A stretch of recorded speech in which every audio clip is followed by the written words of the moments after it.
untuk kesediaan kita semua di pagi hari ini.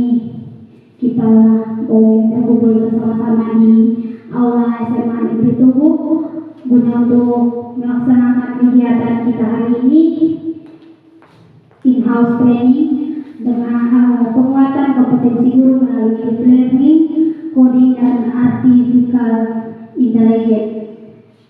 Dan yang pertama, yang terhormat Bapak Kepala SMA Negeri Tubuh, yang saya hormati Bapak Ibu Dewan Guru sekalian yang boleh berkesempatan hadir pada pagi hari ini, kita panjatkan puji dan syukur kehadirat Tuhan yang Maha Kuasa atas penyertaannya hari ini. Dalam keadaan sehat kita dapat berkumpul bersama-sama. Sebelum kita memulai dengan kegiatan kita di hari ini, Bapak Ibu guru sekalian dimohon untuk berdiri. Kita sama-sama menyanyikan lagu kebangsaan Indonesia Raya.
Bapak Ibu guru sekalian dimohon duduk kembali.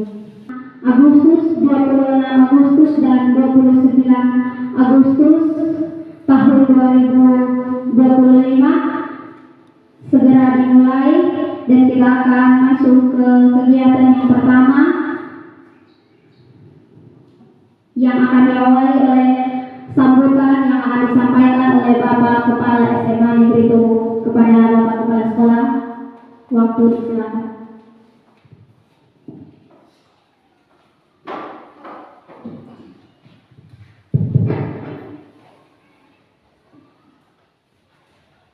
Selamat pagi Bapak Ibu guru semua.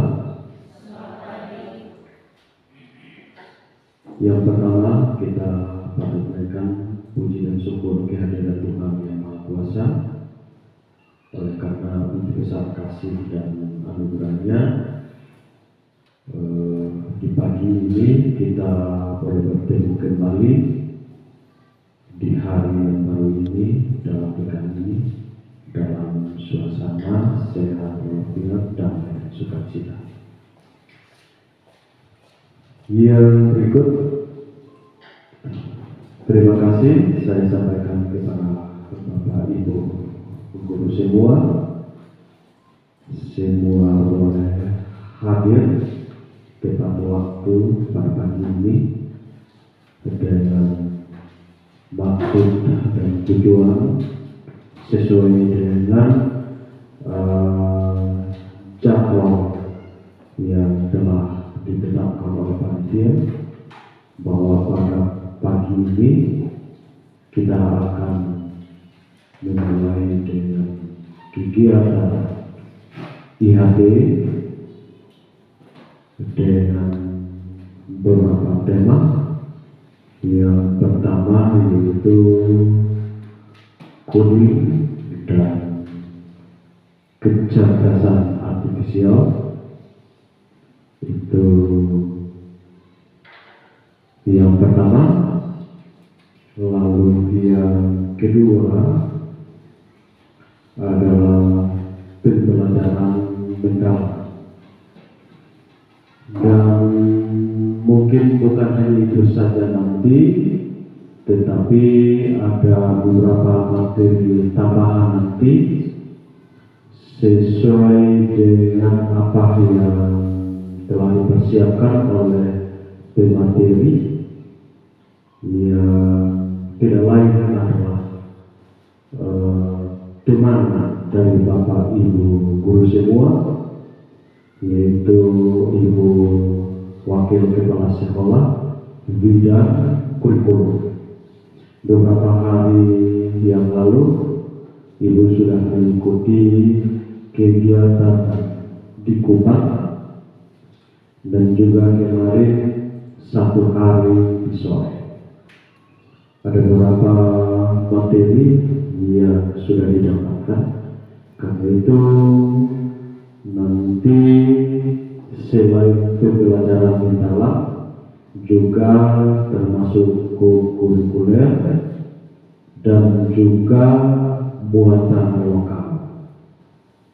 Kurikuler dan muatan lokal itu juga dipersiapkan oleh Ibu Kurikulum untuk dibagikan kepada Bapak Ibu guru semua. Bukan menggurui Bapak Ibu, tetapi sesuai dengan tugas tanggung jawab, yaitu Wakasek bidang kurikulum. Karena itu penuh tanggung jawab yang harus apa yang diperoleh dibagikan kepada kita semua. Karena itu diharapkan kepada Bapak Ibu semua, sehingga kegiatan selama 3 hari ini, khususnya pemateri dari Wakasek Kurikulum, sesuai dengan jadwal jam 8, ya, betul jam 8 mulai, iya, jam 8 sampai jam 12 itu materi yang akan dibawakan selama 3 hari, jam 8 sampai jam 12. Sedangkan materi KKA, coding dan kecerdasan artifisial, itu secara daring, dan yang tentang ini kemarin Pak Buki dan Ibu Falo sudah mentransfer ke narasumber sesuai dengan kesepakatan beberapa waktu lalu, yaitu sebanyak 6 juta. Kita sudah alokasikan dana tersebut sebesar 10 juta. Betul ya Pak? Betul ya? Iya. Sehingga kemarin mereka sudah transfer ke sana dan kirim ke saya kwitansi atau bukti debitoran mulai dengan sesi pertama jam 8 sampai jam 12 waktu Indonesia Timur, sehingga jam 12 langsung sambung dengan dan kami siap. Dan ini sampai selesai. Mungkin kemarin panitia sudah dilihat di jadwal itu awalnya Senin, Selasa dan Jumat, tetapi mereka konfirmasi balik minta turun ke Kamis, Selasa dan Senin, Selasa dan Kamis. sini laksanakan. Karena itu kita menyesuaikan. Ya, saya mikir kalau saya jadi panitia, tentu saya tidak ada baik-baik tangan. Baik, saya mohon izin kepada kita semua untuk membuka kegiatan IHT yang berlangsung selama 3 hari dengan risih.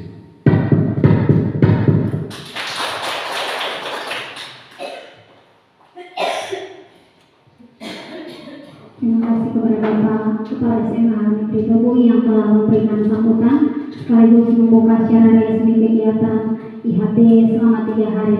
Baik Bapak Ibu guru sekalian, Bapak Kepala Sekolah, kita akan memulai dengan segala kegiatan kita hari ini. Dan sebelum itu kita akan mengawalinya dengan doa bersama. Untuk itu saya minta kesediaan Ibu Sayuna untuk memimpin kita dalam doa.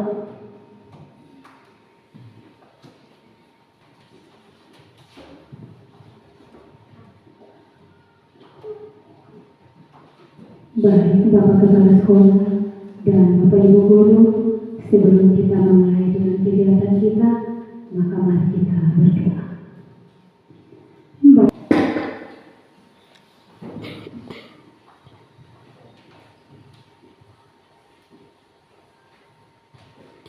Jadi setelah kita mengikuti sambutan dan juga doa, maka kita akan langsung masuk pada kegiatan inti dari IHT, yaitu kita akan sama-sama mendengarkan materi yang pertama yang akan dibawakan oleh Ibu Graciana Mane, SPDGR selaku Wakase Kurikulum. Untuk itu kepada Ibu Ovi waktu sepenuhnya diberikan.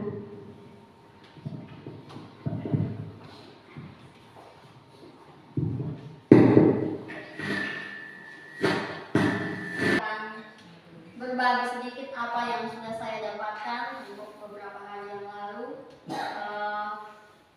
Jika ada yang tidak sesuai, mungkin kita bisa diskusi bersama. Karena saya juga bukan pakar untuk pembelajaran mendalam. Baik, di sini slide atau selandia yang saya dapat ini langsung dari Kementerian, jadi tidak saya ubah. Saya ada ubah, tapi ada satu kata saja yang saya ubah, selain itu saya tidak ubah. Karena di dalam pembelajaran mendalam, yang biasa kita sebut dengan peserta didik itu diganti. Jadi kalau sekarang atau selama ini kita di sekolah masih menggunakan peserta didik, maka kata peserta didik itu kita harus ganti dengan murid. Jadi semua perangkat kita yang ada kata peserta didik harus diubah menjadi murid. Itu poin pertama yang ketika saya ikut kegiatan disampaikan pertama kali tentang itu. Yang harus diubah adalah kata peserta didik menjadi murid. Sebelum itu ada siswa, lalu ganti ke murid, ganti ke peserta didik, lalu kembalilah kepada murid. Karena ada guru, ada murid. Baik. Ada 5 poin yang nanti akan kita bahas, mulai dari pendahuluan, pengertian pembelajaran mendalam, kerangkanya, kemudian implementasi, yang terakhir adalah penutup. Nah, jadi nanti saya tidak mendetail secara menyeluruh, tapi saya yakin teman-teman sebelum saya masuk ke ruangan ini dan kita sama-sama belajar tentang apa itu pembelajaran mendalam, teman-teman pasti sudah pernah membaca tentang pembelajaran mendalam. Nah, ini adalah latar belakang kenapa harus ada pembelajaran mendalam. Yang pertama, perubahan masa depan sulit diprediksi.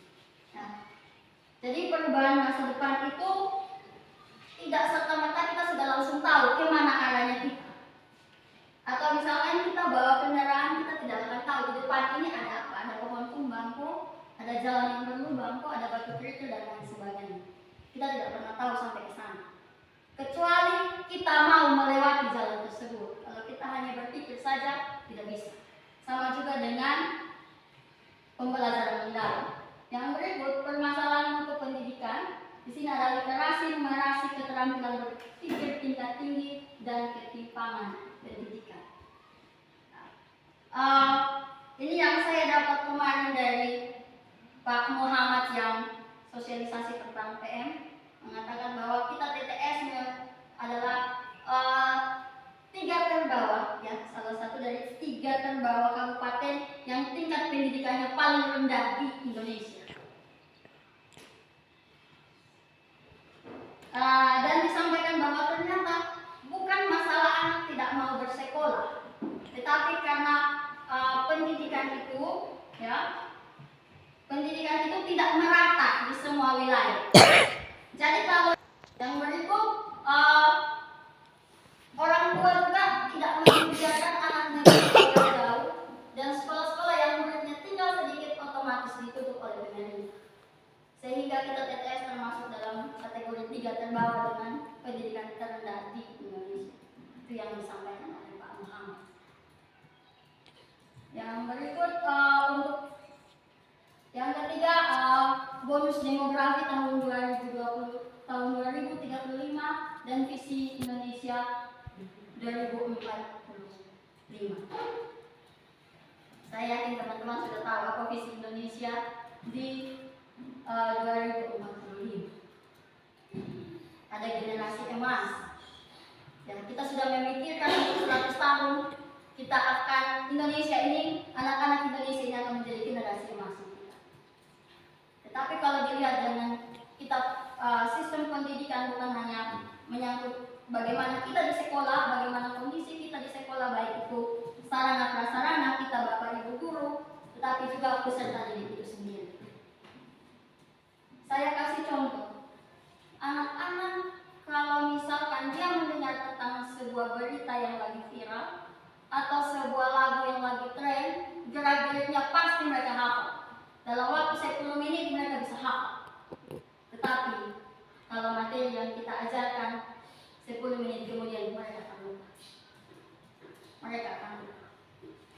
Jadi di dalam pembelajaran mendalam ini diminta untuk kita Bapak Ibu guru bagaimana mencari cara terbaik agar peserta didik itu mampu untuk mengingat kembali apa yang sudah mereka belajar.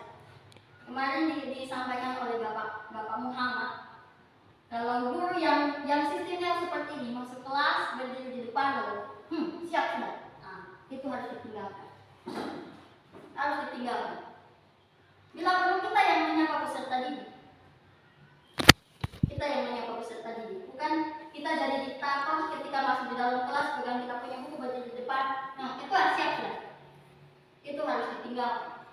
Yang kedua, ketika masuk di dalam kelas tiba-tiba atau guru itu bertanya, anak-anak ada tugas kok, itu juga harus ditinggalkan. Karena guru itu sudah tahu bahwa dia memberikan tugas, dia tidak perlu lagi bertanya kepada peserta didik. Kemudian yang berikut disampaikan lagi mengenai tugas-tugas yang kita berikan kepada peserta didik. Apabila sudah dikumpulkan, diperiksa lalu dikembalikan. Jangan kita tumbuk saja di atas meja. Ini kemarin jadi bahan untuk kami semua di sana berefleksi, termasuk saya. Ya, termasuk saya. Ternyata saya punya tugas anak-anak, saya sudah periksa pun saya kumpul saja di atas saya punya meja. Saya memikirkan, oh ini jadi portofolio ketika akreditasi saya bisa pasang ini. Padahal itu bisa harusnya dikembalikan kepada peserta didik sehingga mereka bisa mengukur kemampuan kita, bukan hanya kita. Yang berikut, kompetensi masa depan. Apalagi sekarang kita sudah ada di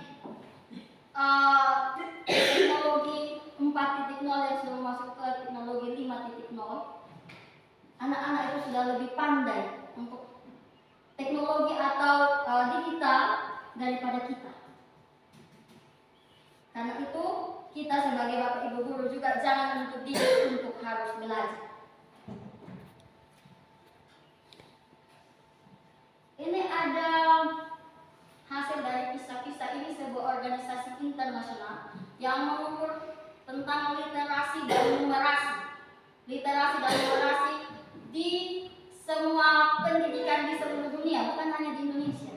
Jadi kita tidak hanya melihat bahwa ternyata literasi numerasi ini hanya diukur dari kita punya kementerian, tidak, tapi dari satu organisasi yang namanya PISA. Ini semua, dia mengukur semua, dan kita Indonesia, ya kita di Indonesia ada hasilnya di sini. Bahwa 99% hanya bisa menjawab soal di level 1 sampai level yang ketiga. Atau di situ soal yang loss. Contoh, saya kasih contoh soal loss dari saya punya mata pelajaran. Ya, siapakah Presiden Republik Indonesia yang pertama? Itu soal loss. Tidak harus digunakan lagi. Jadi teman-teman juga sudah bisa memikirkan kira-kira saya punya soal loss yang seperti apa. Kemudian yang bisa menjawab soal level 4 sampai level 6 atau soal host ini hanya 1%. Hanya 1%. Ini yang mengakibatkan kita punya literasi dan numerasi sangat rendah. Sangat rendah. Ini ada dia punya contoh di sini. Yang berwarna hijau ini adalah level 1, teman-teman. Ya, yang warna hijau ini adalah level 1. Yang soal loss. Sedangkan yang warna merah yang paling di sini level 4 sampai 6 itu ada yang hanya 0,8%, 0,4, bahkan 0,9. Matematika 0,4 saja. Ini yang membuat numerasi di Indonesia itu rendah. Ini bukan dari kita punya kementerian atau kadang kita bilang ini AKM ini hanya tes saja, tetapi dari AKM itu yang bisa membuktikan kita punya satuan pendidikan ini literasi dan numerasinya sudah seperti apa. Kita masih di mana? Baik. Di sini ada pertanyaan, mengapa perlu pembelajaran mendalam? Karena untuk menambah karakteristik pedagogiknya kita sebagai seorang guru, seni mengajarnya kita. Ya, di sini ada 6 poin. Yang pertama, keterlibatan. Guru membangun keterlibatan murid sebagai subjek belajar untuk memperoleh pengalaman belajar yang bermakna. Jadi kita melibatkan peserta didik, ya. Kalau dulu di kurikulum Merdeka itu namanya student center. Jadi peserta didik itu dia lebih aktif daripada kita Bapak Ibu guru. Ya, tidak lagi teacher center, di mana guru itu dia adalah pusat ilmu pengetahuan. Tapi kita Bapak Ibu guru juga bisa belajar dari peserta didik. Ya, bisa belajar dari peserta didik. Jangan kita merasa bahwa saya ini sudah kuliah, saya sudah profesi guru, saya sudah S2, sudah doktor, sudah profesor, tapi saya harus belajar dari peserta didik. Maaf, dari murid. Teman-teman itu disampaikan dalam 2 kata saja. Silakan Ibu Sri. Menyenangkan, bermakna. Menyenangkan dan bermakna. Ini dari Ibu Sri. Dari teman-teman yang lain, Pak Guru. Memahami. Menguasai. Oke, sudah ada 4. Fokus. Terpadu. Oke. Model. Kolaborasi. Oke, semakin banyak ini. Inti esensial. Ya? Inti esensial. Inti esensial. Oke. Teman-teman yang dari bagian sistem. Jangan kalimat kata. Ini sudah dapat 10 ini. Merefleksi. Ya? Mengaplikasi, merefleksi. Banyak. Berarti teman-teman ini kita sudah lakukan, hanya kita tidak tahu ini dia masuk dalam pembelajaran mendalam. Kita sudah lakukan di sekolah, hanya kita tidak tahu dia ini masuk ke dalam pembelajaran mendalam. Sama seperti yang kita awali dengan kurikulum Merdeka waktu itu. Kita bilang ini apa ini kurikulum Merdeka?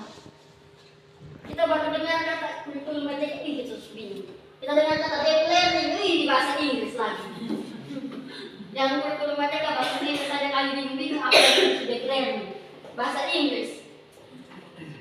Padahal kita sudah lakukan selama ini di sekolah. Hanya kita belum tahu kira-kira dia masuknya kemana. Baik, ini pengertian dari pembelajaran mendalam. Pendekatan yang memuliakan, ya, yang memuliakan dengan menekankan pada penciptaan suasana belajar dan proses pembelajaran berkesadaran, bermakna, menggembirakan melalui olah pikir, olah hati, olah rasa, olahraga secara holistik dan berpadu. Ini adalah definisi dari pembelajaran minat. Bisa berpantang. Sekian dari Umur ikan dan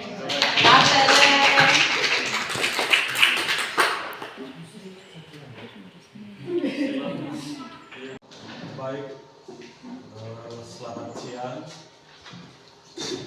bagi kita semua. selamat siang. Peserta pelatihan guru KKA fase untuk SMA Negeri Tubuk, dan juga kami menyampaikan selamat siang juga untuk tim materi dari Gamelan Indonesia. Terima kasih juga pada tim teknis yang telah menyiapkan fasilitas untuk pelatihan ini, dan karena itu saya sebagai kepala SMA Negeri Tubuk mengharapkan kepada seluruh peserta pelatihan KKA ini bisa mengikuti kegiatan pelatihan ini dari hari pertama sampai dengan hari terakhir pada hari Kamis sesuai dengan jadwalnya. Harapan saya setelah kegiatan ini selesai, Bapak Ibu guru yang ada di SMA Negeri Tubuk dapat menerapkan materi yang diperoleh lewat kegiatan ini pada kegiatan atau proses belajar mengajar di kelas masing-masing. Dan juga harapan saya terhadap Bapak Ibu pemateri agar apa yang kami harapkan Bapak bisa menyampaikannya dengan baik kepada kami semua, terutama Bapak Ibu guru, sehingga lewat pelatihan ini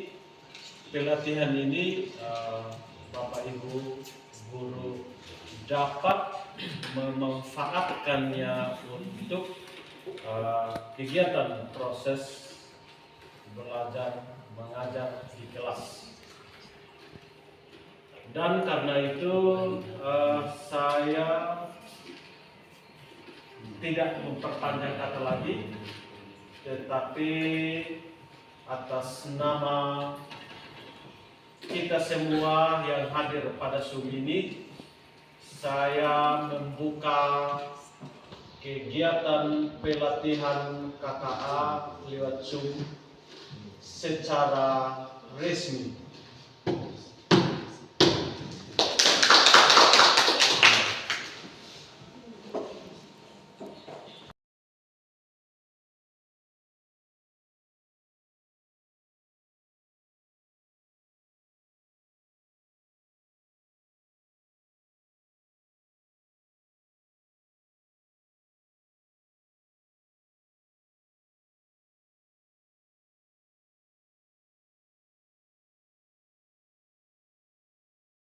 Review pembelajaran.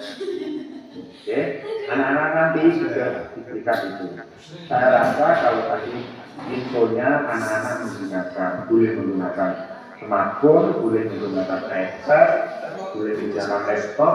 Saya rasa peserta Negeri Tubuk ini bisa melaksanakan KKA dengan baik. Yang penting di gurunya lagi. Gurunya punya itu apa?